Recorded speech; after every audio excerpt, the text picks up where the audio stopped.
আল্লাহ তাআলার কাছ থেকে যখন অর্ডার চলে আসবে, আজরাইল আলাইহিস সালাম যখন চলে আসবে, তোমার রূহটাকে কবজ করে নিয়ে যাবে। যখন তোমার রূহটাকে এই শরীর থেকে তোমার রূহটাকে যখন আলাদা করে ফেলবে, রূহটা আল্লাহ সুবহানাহু ওয়া তাআলার দরবারে চলে আসবে, বডিটা পড়ে থাকবে। তখন মানুষ কি বলবে? হি ইজ ডেড, তুমি মারা গেছো, তুমি নাই। তখন তোমাকে এলাকার মানুষগুলো গোসল দেবেন, কাপড়ের কাপড় পরিয়ে দেবেন, তোমাকে কবরে রাখবেন। কবরে রাখার পর 40 কদম এলাকার মানুষগুলো যাওয়ার পরে, 40 কদম যখন যাওয়ার পরে কবরে ফেরেশতারা চলে আসবে। কবরে ফেরেশতারা জিজ্ঞাসা করবে 3টা প্রশ্ন। যদি 3টা প্রশ্নের উত্তর ঠিক মতো দিতে পারো, তাহলে তোমার ভাগ্য ভালো, তুমি জান্নাতে। ওই যুবক, যদি 3টা প্রশ্নের উত্তর না দিতে পারো, তুমি জাহান্নামী। আল্লাহ তাআলা বলবেন, কবরকে অর্ডার করবেন। কাকে অর্ডার করবেন? আল্লাহ তাআলা কবরকে অর্ডার করবেন যে কবর ডান পাশের মাটিকে অর্ডার করবেন।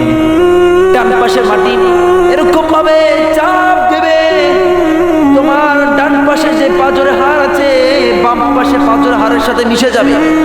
তোমার পুরো শরীরের অঙ্গ প্রত্যঙ্গ চূর্ণ বিচূর্ণ হয়ে যাবে।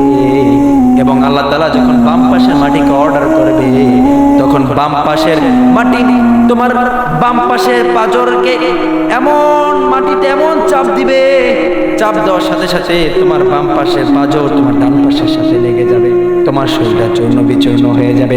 তারপর আল্লাহ তাআলা বলবেন, এই বান্দাকে জাহান্নামে নিক্ষেপ কর। এই বান্দার কবরের সাথে জাহান্নামের কবরের সাথে একটা সুড়ঙ্গ করে দে। সারাদিন পড়তে থাকবেন, কবরটাকে জাহান্নামের বিছানা দিয়ে পরিপূর্ণ করে দে। ওই যুবক, দুনিয়া অনেক মজা করেছো, অনেক আনন্দ করেছো, কিছু হবে না।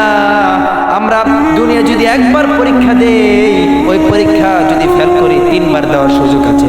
কিন্তু আল্লাহ তাআলা বলেন, বান্দা তোকে আমি দুনিয়ায় প্রশ্ন দিয়েছি, দুনিয়ায় উত্তর দিয়েছি। যখন কবরের ভিতরে আমি প্রশ্ন করব, তখন তো বলবি আল্লাহ আরেকবার সুযোগ দিয়ে দাও, আরেকবার সুযোগ দিয়ে দাও, দুনিয়ার জমিনে যায় শুধু তোমার ইবাদত করব। তখন আল্লাহ তাআলা বলবেন, না রে বান্দা, না, আর সুযোগ নাই, তোকে আর সুযোগ দেওয়া হবে না। কারণ তোকে আমি দুনিয়ায় প্রশ্ন দিয়েছি, দুনিয়ায় উত্তর দিয়েছি, তুই আমার অর্ডার ঠিক মতন পালন করিস নাই, তার জন্য তুই এখন জাহান্নামে নিক্ষেপ হবি। শুধু জাহান্নামে পড়তেই থাকবি, পড়তেই থাকবি। যখন আল্লাহ তাআলা আমাদেরকে জাহান্নামে নিক্ষেপ করবে, কে থাকবে বাঁচানোর? কেউ বাঁচানোর থাকবে না। তার জন্য কবি বলেছেন, আছি গোডবে আমি পাপেরি সাগরে, না জানি কি হবে ওপারে হাসরে, তোমারি সুপারিশ বিনে, তোমারি সুপারিশ বিনে কেমনে হব পার কবরে হাসরে, কি হবে আমার কবরে হাসরে, কি হবে আমার।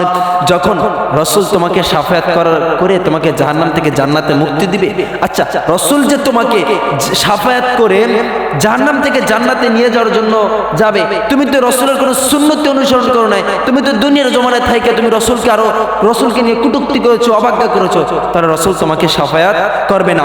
মুসিবতে না পাই যদি, মুসিবতে না পাই যদি, করুণা তোমার কবরে হাসরে, কি হবে আমার। সারা জীবন তুমি দুনিয়ায় গুনাহ কামাই করেছো, তাহলে কবরে তোমার কি হবে এবং হাসরে তোমার কি হবে? তার জন্য কবি বলেছেন, তুমি তো দিয়েছো দেখিয়ে আলোর পথ, বলেছো সে পথে মিলবে রহমত, কেন যে ভুল পথে আমি, কেন যে ভুল পথে আমি করলাম জীবন পার।